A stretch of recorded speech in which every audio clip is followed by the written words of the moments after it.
ಗಂಡಸಿ ಹೋಬಳಿಯ ಲಾಳನಕೆರೆ ಗ್ರಾಮದಲ್ಲಿ ದೇವಸ್ಥಾನದ ಮುಂದೆ ಪ್ರಮಾಣ ಮಾಡುವಂತೆ ಹಾಕಿದ್ದ ಸವಾಲಿನ ರಾಜಕೀಯ ವಿದ್ಯಮಾನ ಇದೀಗ ತೀವ್ರ ಸ್ವರೂಪವನ್ನ ಪಡ್ಕೊಂಡಿರ್ತಕ್ಕಂಥದ್ದು. ಸವಾಲು ಸ್ವೀಕರಿಸಿ ಸ್ಥಳಕ್ಕೆ ಹೋದಾಗ ಶಾಸಕ KM ಶಿವಲಿಂಗೇಗೌಡರ ಹತ್ತಿರದ ಸಂಬಂಧಿಗಳು ಅಂತ ಹೇಳ್ಕೊಳ್ತಕ್ಕಂಥವ್ರು ತಮ್ಮ ಮೇಲೆ ಪೂರ್ವ ನಿಯೋಜಿತವಾಗಿ ಹಲ್ಲೆ ನಡೆಸಿ ತೇಜೋವಧೆ ಮಾಡಲು ಯತ್ನಿಸಿದ್ದಾರೆ ಅಂತ ಅರಸೀಕೆರೆ ವಿಧಾನಸಭಾ ಕ್ಷೇತ್ರದ ಮುಖಂಡ NR ಸಂತೋಷ್ ಗಂಭೀರ ಆರೋಪವನ್ನು ಮಾಡಿದ್ದಾರೆ.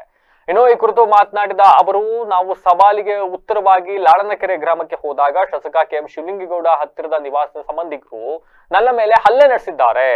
ಈ ಮೂಲಕ ಪ್ರಮಾಣದ ಮೂಲ ವಿಷಯವನ್ನ ದಾರಿ ತಪ್ಪಿಸುವ ಹತಾಶ ಪ್ರಯತ್ನವನ್ನ ಮಾಡಲಾಗ್ತಾ ಇದೆ. ನಾನು ಅರಸೀಕೆರೆ ಜನತೆಯ ಮತ ಪಡೆದು ಯಾವುದೇ ಅಧಿಕಾರವನ್ನ ಅನುಭವಿಸ್ತಾ ಇಲ್ಲ. ಆದ್ರೂ ಕೂಡ ನನ್ನ ಸ್ವಂತ ಶ್ರಮದ ಸಂಪಾದನೆಯ ಹಣವನ್ನ ಪಡೆದುಕೊಂಡು ಪೂರ್ವ ನಿಯೋಜಿತವಾಗಿ ನನ್ನ ತೇಜೋವಧೆಗೆ ಯತ್ನಿಸಿರ್ತಕ್ಕಂಥದ್ದು ಅತ್ಯಂತ ನಾಚಿಕೆಗೇಡಿನ ಸಂಗತಿ ಅಂತ ಸಂತೋಷ ಆಕ್ರೋಶವನ್ನು ವ್ಯಕ್ತಪಡಿಸಿದ್ದಾರೆ. ಸ್ವಾಮಿ ಶಿವಲಿಂಗಣ್ಣ ಅವರೇ, ನಿಮ್ಮ ಇಂತಹ ಕುತಂತ್ರದ ಹೊಡೆದಾಟ ಹಾಗೂ ಬೆದರಿಕೆ ಷಡ್ಯಂತ್ರಗಳಿಗೆ ಹೆದರಿ ಪಲಾಯನ ಮಾಡುವ ಹೇಡಿ ನಾನಲ್ಲ.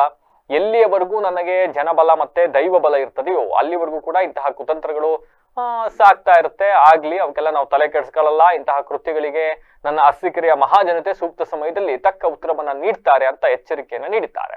ಅಂಡ್ ನಾನು ನುಡಿದಂತೆ ನಡೆದುಕೊಳ್ಳುವವನು ಮಾಜಿ ಪ್ರಧಾನಮಂತ್ರಿಗಳು ಹಾಗೂ ಮಣ್ಣಿನ ಮಗ ಸನ್ಮಾನ್ಯ HD ದೇವೇಗೌಡರ ಕಂಚಿನ ಪ್ರತಿಮೆಯನ್ನ ಎಲ್ಲಾ ಸಮಾಜದ ಬಂಧುಗಳ ಆಶೀರ್ವಾದ ಹಾಗೂ ಸಹಕಾರದೊಂದಿಗೆ ಗಂಡಸಿ ಹ್ಯಾಂಡ್ ಪೋಸ್ಟ್ ವೃತ್ತದಲ್ಲಿ ಸ್ಥಾಪಿಸುವುದು ಶತಸಿದ್ಧ ಅಂತ ಸವಾಲನ್ನು ಕೂಡ ಹಾಕಿದ್ದಾರೆ.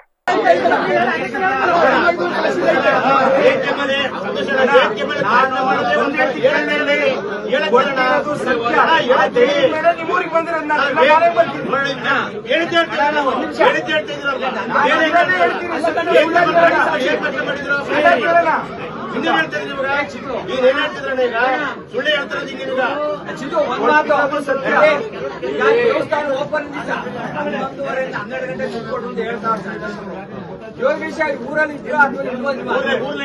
ಊರಲ್ಲಿ ಗ್ರಾಮಸ್ಥರಿಗೆ ಊರಲ್ಲಿ ಇದ್ರ ಇಲ್ವಾ ಆ ಟೈಮಲ್ಲಿ ನೋಡಿ ಸರ್. ಈಗ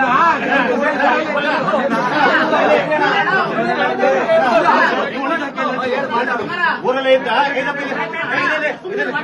ಊರಲ್ಲೇ ಇದ್ದಣ ನಾವೇ ಹೇಳಿದ್ರು, ನಾವೆಲ್ಲ ಒಂದೇ ಪಾಯಿಂಟ್ ನಾವೇ ಹೇಳಿದ್ವು, ಬಿಡಪ್ಪ ಫಸ್ಟ್ ದುಡ್ಡು ಇಸ್ಕೊಬ ಸಂತೋಷರ ಹತ್ರ ಸ್ಟೇಜ್ ಮೇಲೆ ಕಲ್ಸಕ್ಕಲ್ಲ, ನಮಗೆ ಅಗೌರವ ಆಗುತ್ತೆ ಸ್ಟೇಜ್ ಮೇಲೆ ಕಲ್ಸಲ್ಲ ಅಂತ ಹೇಳ್ಬಿಟ್ಟು ಮುಂದೆ ಹಿಂಸೆ ಮಾಡಿ ನಾವು ಕಳಿಸಿದ್ವಿ.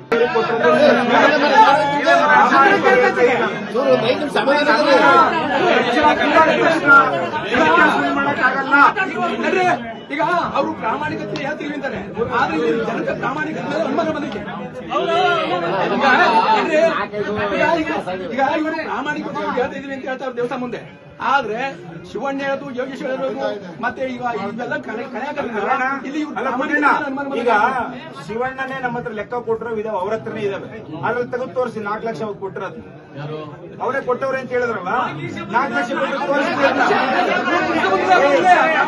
ಒಂದ್ ನಿಮಿಷ 10 ಜನ ಕೂಗಾಡಿದ ತಕ್ಷಣ ಸತ್ಯ ಸುಳ್ಳಾಗಲ್ಲ. ದಯಮಾಡಿ ಅರ್ಥ ಮಾಡ್ಕೊಳ್ಳಿ.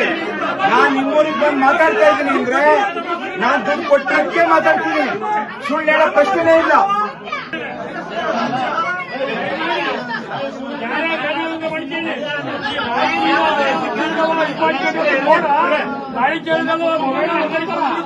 ಅದಾಗದ್ ಬೇಡ. ತಿಂಗಳಾನುಗಟ್ಟೆ ಬೆಂಗಳೂರು ತಿರುಗಿ